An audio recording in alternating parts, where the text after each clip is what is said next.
दोस्तों 16 अगस्त को श्री कृष्ण जन्माष्टमी मनाई जाएगी। क्या आप जानते हैं मन को मोहित करने वाले हमारे कान्हा जी का जन्म कैसे हुआ? तो चलिए हम आपको इस वीडियो के माध्यम से बताते हैं। भाद्रपद कृष्ण अष्टमी तिथि की घनघोर अंधेरी आधी रात को रोहिणी नक्षत्र में मथुरा के कारागार में वसुदेव की पत्नी देवकी के गर्भ से भगवान श्री कृष्ण ने जन्म लिया था।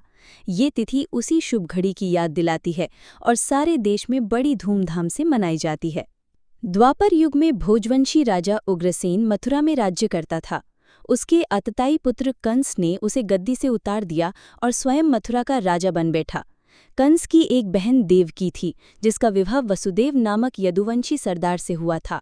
जिस कोठरी में देवकी वसुदेव कैद थे, उसमें अचानक प्रकाश हुआ और उनके सामने शंख, चक्र, गदा, पद्म धारण किए चतुर्भुज भगवान प्रकट हुए। दोनों भगवान के चरणों में गिर पड़े। तब भगवान ने उनसे कहा, अब मैं पुनः नवजात शिशु का रूप धारण कर लेता हूँ। तुम मुझे इसी समय अपने मित्र नंद जी के घर वृंदावन में भेजाओ और उनके यहाँ जो कन्या जन्मी है उसे लाकर कंस के हवाले कर दो। इस समय वातावरण अनुकूल नहीं है, फिर भी तुम चिंता न करो।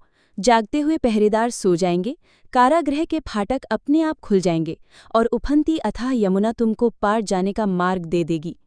उसी समय वसुदेव नवजात शिशु रूप श्रीकृष्ण को सूप में रखकर कारागृह से निकल पड़े और अथाह यमुना को पार कर नंद जी के घर पहुंचे। वहां उन्होंने नवजात शिशु को यशोदा के साथ सुला दिया और कन्या को लेकर मथुरा आ गए।